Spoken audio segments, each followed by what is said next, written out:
Welcome, everyone. Pastor Rand coming to you from a cold and drizzly northwest Kansas City location. Hope that your day is going well. And you can see I'm in the mighty mobile media machine today. So I'm putting the finishing touches. Just got a few pages left in this book, A Different Way by Christopher Hall. The subtitle is Recentering the Christian Life Around Following Jesus. And he brings up the really interesting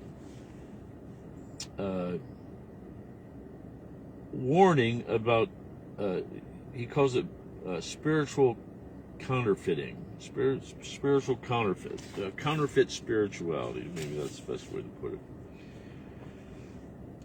it. And here's what he says about it. And I think there's a lot of truth to it. And I found honestly that I need to be on guard for that, as we all need to do. First of all, again, Christopher Hall writes this: spiritual phoniness marks the people Francis describes. Isn't spiritual counterfeiting a skill we have all learned? We detect its presence when the gold of our lives fails to support the currency of our words. Many persons clothe themselves with certain outward actions connected with holy devotion, and the world believes they are truly devout and spiritual, whereas they are in fact nothing but copies and phantoms of devotion. That's important for us to hear, and I think that's important.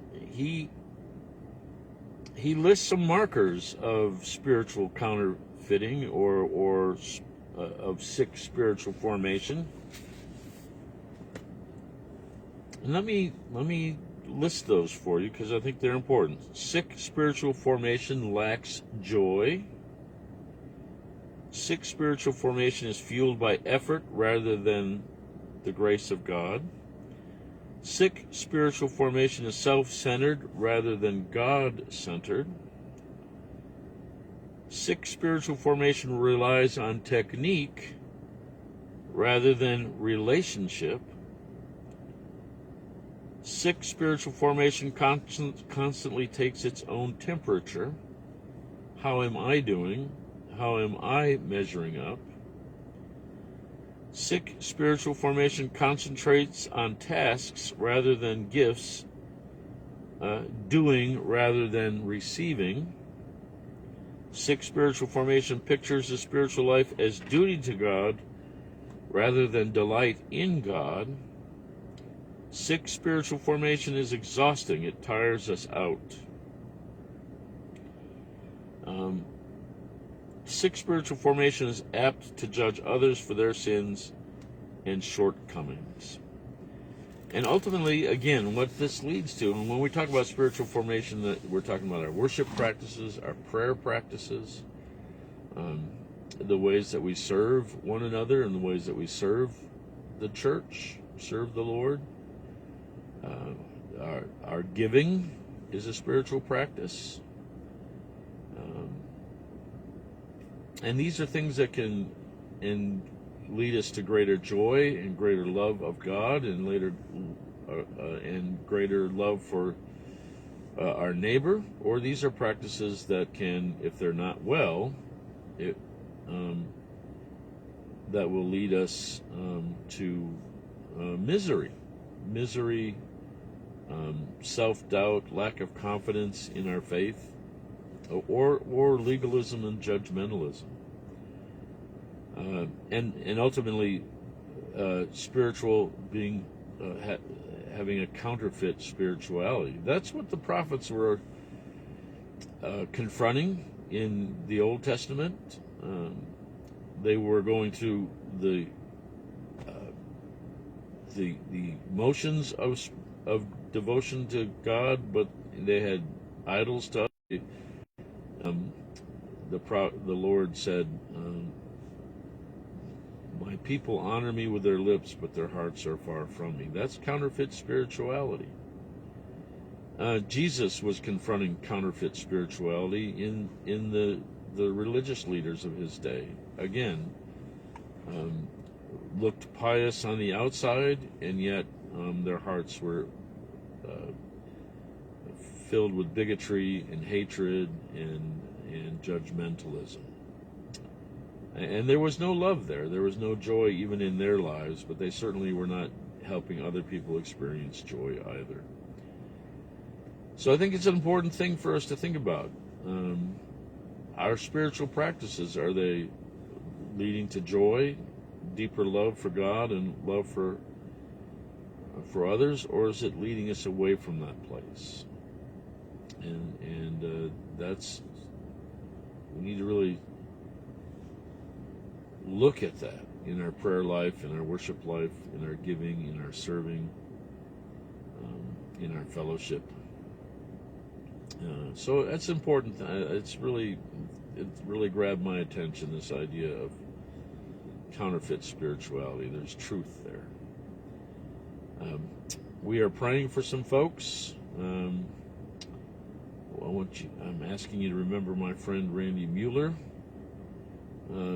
who is having neurosurgery today to biopsy a mass on his brain.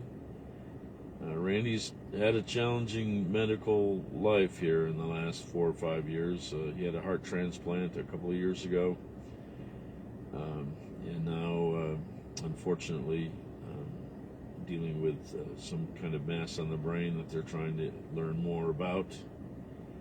So please remember Randy Mueller and his wife Sherry as they go through this time. We're praying for Sharon Ellifritz's granddaughter, Bridget Merrigan, who suffered a kind of an unusual farm accident and is hospitalized with an very seriously infected hand.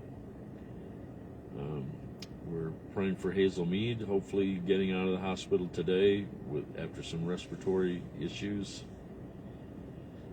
So keep those folks in your prayers. Of course, it's Holy Week. It's a busy time, whether you're a pastor like me or not, but we have extra services this week. We have a Maundy Thursday commemoration on Thursday night at 7 at Gower Christian.